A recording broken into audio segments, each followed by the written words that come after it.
Just gonna put on some Assassin's Creed here and try and justify why we're talking about video games on a health site. All I can say is I felt inclined to do this. I recently got some new equipment and I'm upgrading to the next generation and of video game consoles, and I felt the need to provide some insight on how video games can be helpful to your health and harmful, and how to do it right. So we're going to try and talk about the cons of video games. Last time we talked about the pros of video games for men and women, adults, and we haven't talked about kids. Maybe we'll do that in another series. But for now, let's talk about adults and kids who grew up around video games. You know, our generation did. So I think it's worth talking about. So we've got the benefits. We kind of went over the nostalgia of it and the relaxation mostly, and the distraction, the rechanneled aggression for males, reading, learning about conspiracies or academic topics. A lot of people don't know you can learn a lot about those things. You can learn about history. Cons of video games, health-wise, are very numerous. I'm sure the studies are still rolling out. But I have a particular belief about the bad side of video games that I really like to share. And it's something that can be avoided. A lot of people don't realize that it's even a problem, and they're probably experiencing symptoms, but they're acknowledging this issue. So one of them is the most obvious, I think, is wasting time and addiction. The addiction causes you to waste more time, and the more time you waste, the less productive you are, and that can lead into a depressive cycle. And I think that happens with any pleasurable activity. And that's what drugs do, and promiscuous sex does, and anything. Movies, even books can be addictive, and you could waste a lot of time when you should be being productive and making money, providing for yourself, providing for your family, or being with your family. So if you can do anything with with video games that involves your family, then you should try and incorporate it. It's not my favorite thing to recommend for family activity, but yeah, you could work it out. We're talking about cons. We've gone through time waste, addiction. Another thing is just inactivity, the physical inactivity. Some say that sitting is the thing that leads to death. Well, I'm going to tell you something about sitting, and we're going to talk about some of the things that you can do to deal with these problems. So when you sit and play video games, I sit all day for my work, and I found that, just this posture of Indian style, it's called perfect pose in yoga, extremely helpful. Solves all the issues that I have. I noticed if I stand all day, or if I stand while I'm working or playing video games too long, I get edema. I get blood rushes to your feet, and I get lightheaded because I'm very sensitive to positions. So the blood all goes down to the bottom of my body, and this tends to bring that circulation, fix that circulation, so that all this blood in your legs kind of goes up into your gut and in your torso. So that's how you can deal with that issue, the inactivity. You can also get on a treadmill if you want, if you've got the time, and you can play some games. It's a little hard, but improve your coordination. But yeah, inactivity, and you're not going outside. It's really hard to make video games work outside. If you can make it work, that would be ideal, and you can just sit and ground or sit on the grass or something, and you have the the screen and everything set up. It would be ideal. But I don't know how you're going to deal with that sun. That's the hardest part. If you could get maybe just awning or something over the TV. Another thing, it fries your brain. That's what they say, you know, and I would say that there's, in the last video, I said dopamine is probably the thing that we're talking about here, and you just kind of get this rush from a lot of that action. But there's some games that are really relaxing, but some would say almost stupefyingly so. You're just kind of, zombieing out. And in that process, you've got your eyes, which are straining. Now, you can deal with that, the straining of the eyes, by just utilize the functions of your TV. You've got so many options. Once this comes on, I can show you. But all you really have to do is lower the backlighting. I know the LED, really the LED plasma screens, they all kind of do the same thing, even though they're, you have the blue light aspect to it. You can lower the amount of light anyway. I don't think there's any filters on these kind of systems. So I have 3 settings. Like if I'm having trouble seeing, I'll put it on that vivid, I'll have the backlight. And if it's the middle of the day, that's fine, but I would never do that at night, or try not to. As the night comes in, you want to avoid that blue light. So standard, see a lot less bright. I don't know if you can detect the brightness. And then there, see, that's my cinema. I love this setting. And for most games it works, but some games are dark because I play a lot of scary games, and sometimes I have to kick it into standard. But in here I've got the backlight and the brightness down, and then believe it or not, this picture setting really lowers the brightness. You just lower that brightness, you can go down to like nothing. Picture. A lot of people don't know that. So this is my cinema setting, and really it's like a relaxing kind of yellow. To me it looks kind of yellow, it's not as bright and disturbing. Okay, I want to briefly get into the moral side and the spiritual side of video games, and how they maybe have a negative influence on your health or your mental health or your spiritual health. We get into all that on Modern Life Survivalist. And I'll briefly say that you've got games that have subliminal messages.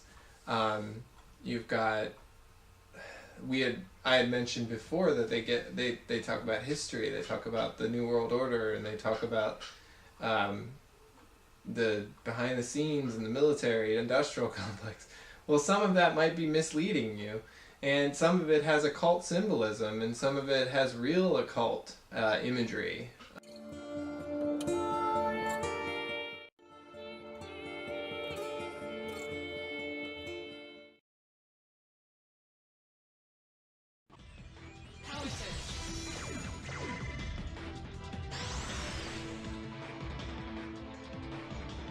Show me the true power of soldier. Mind your own business.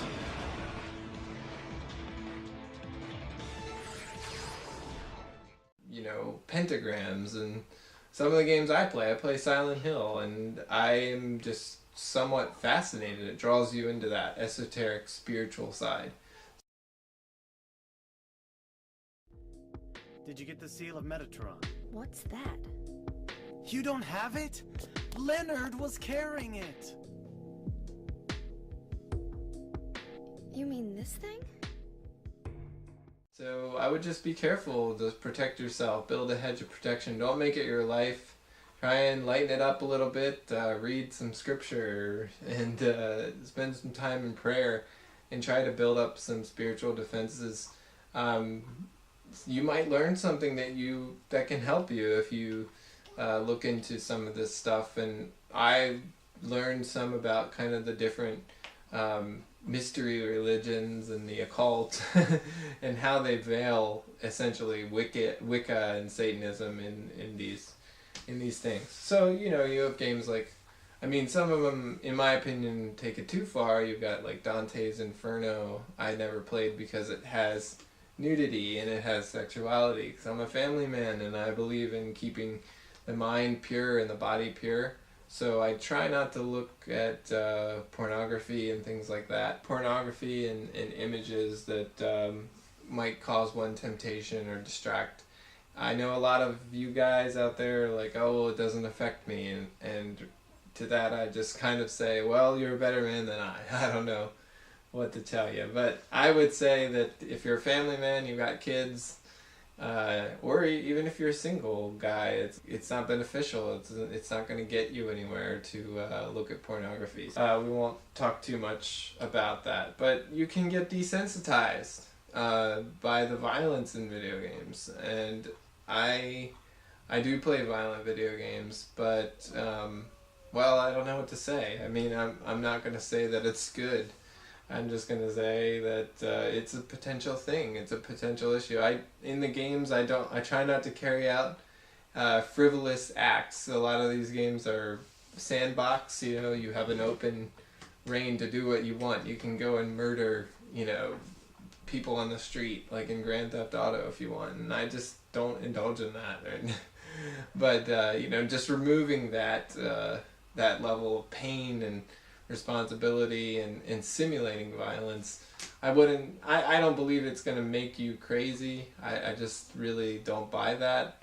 But I do think that there's some potential for a negative thing, and I try not to flirt with it too much, so I just kind of follow the path of the game. And like I said, I don't play games. Certain games I just don't mess with. I just play games where you have to be a little bit more surgical, strategic. You're not trying to just mutilate for fun, okay?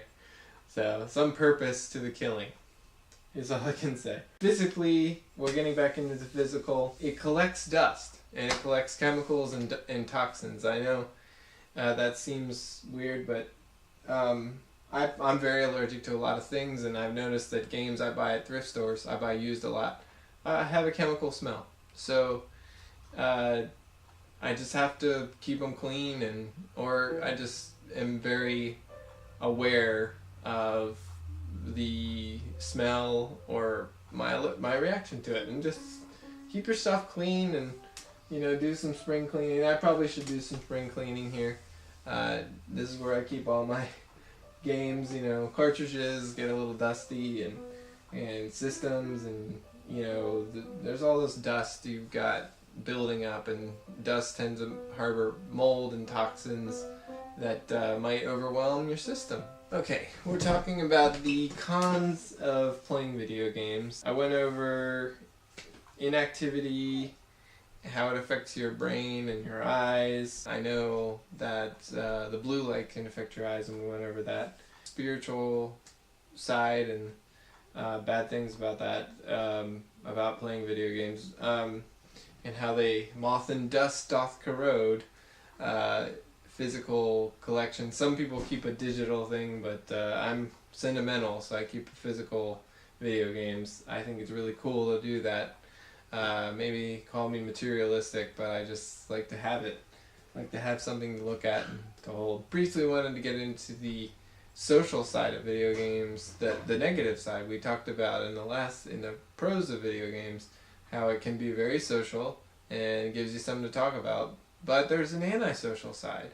And that goes into that addiction and that obsession that people have, where they have to finish it. But if you're really driven and you might feel a sense of accomplishment, that can be positive. But don't let it affect your social life. Don't not go out because you want to play, finish the latest Call of Duty, or you want to go and scope some noobs online, and up your KD ratio. What's Trump's KD ratio? He hasn't even shared his gamer tag. Whatever. You really should try and focus on being social and getting with your tribe and your people, your family and your friends, and building those relationships.